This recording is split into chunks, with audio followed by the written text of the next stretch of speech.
What's up, kinfolk? It's RJ Young. I am not on a step mill. It's the OUinsider.com podcast. I am joined by OU staff writer Colin Kennedy. Colin, you know the vibe, dog. The vibe is college football. The vibe is we get OU Missouri State pay-per-view or whatever. I don't really care.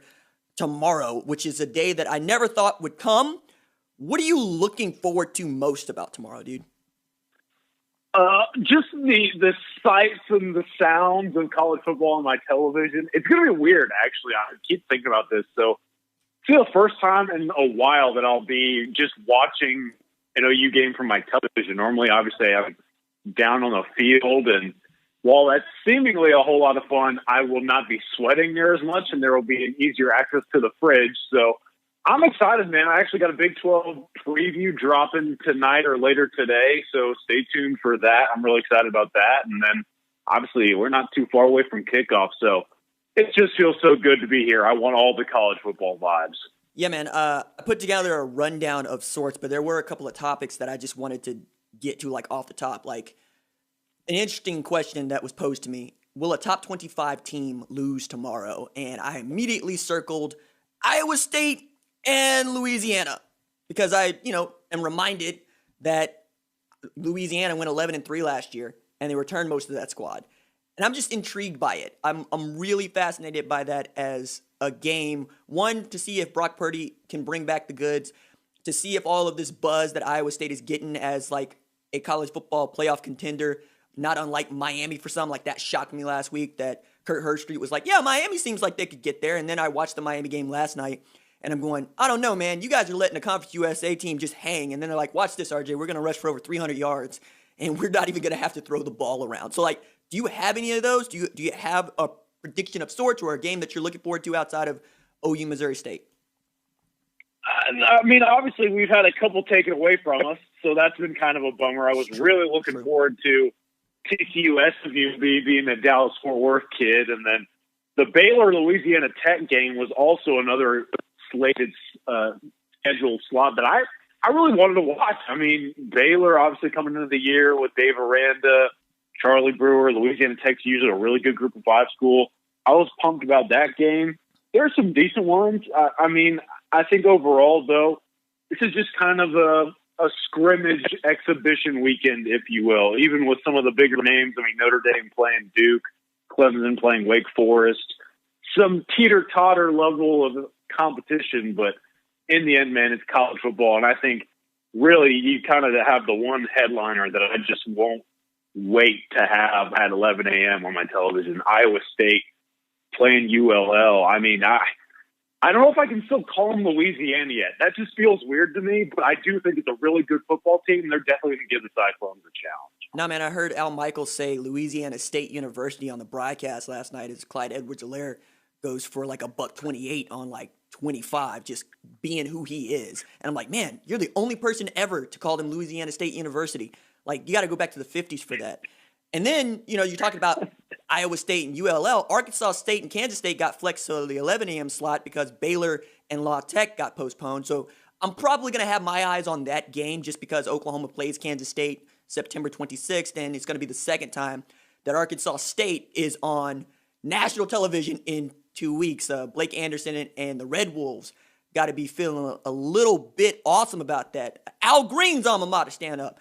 All right, so here's a question that was posed to me that I want to pose to you about OU and Missouri State.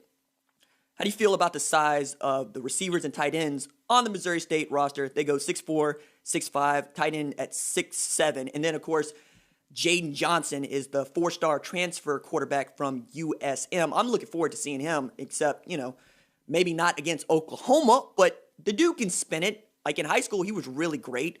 Do you think that there's going to be a problem for Oklahoma in the passing game? If anything, I mean, this will be a valuable learning experience, right? I mean, I think fans and the national media always love to ding on the Sooners for how they sometimes handle sizable wide receivers. I mean, you mentioned these dudes on the perimeter for Missouri State.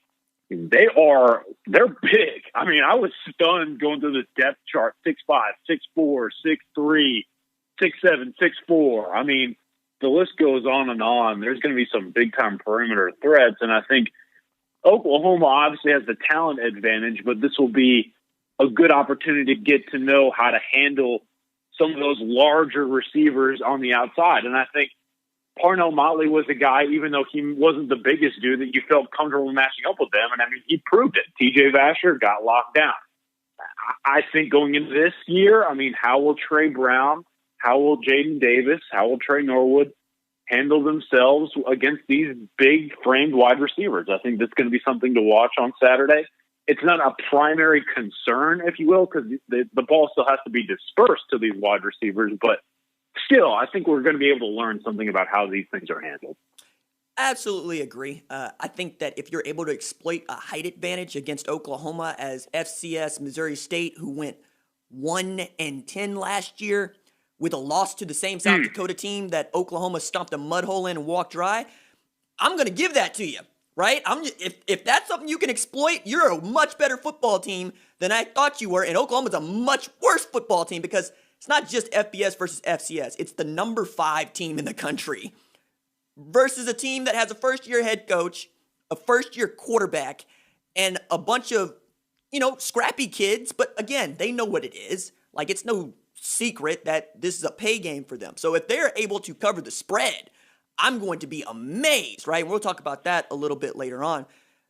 But to your point about Tre Brown getting tested, I'm really interested to see Jaden Davis take over that starting spot where Parnell Motley once was. But more than that, behind him is Trey Norwood, right? So that position is solidified. Mm-hmm. Behind Tre Brown, you go freshman.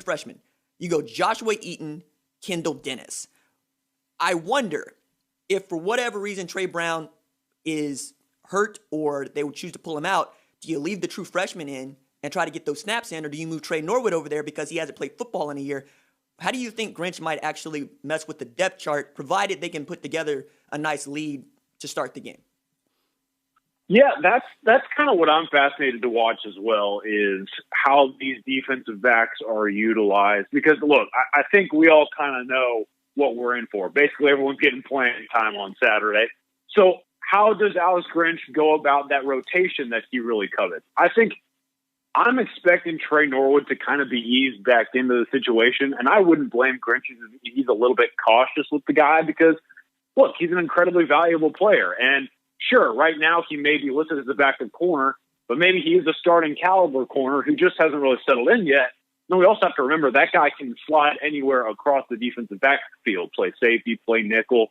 It's all the same to him. And so making sure that guy's in the rotation some way, somehow, it's a big deal for Grinch this year. And so as a result, I would expect these freshmen to get a little bit more run come Saturday night. I think Eaton is a guy who's had some really good remarks.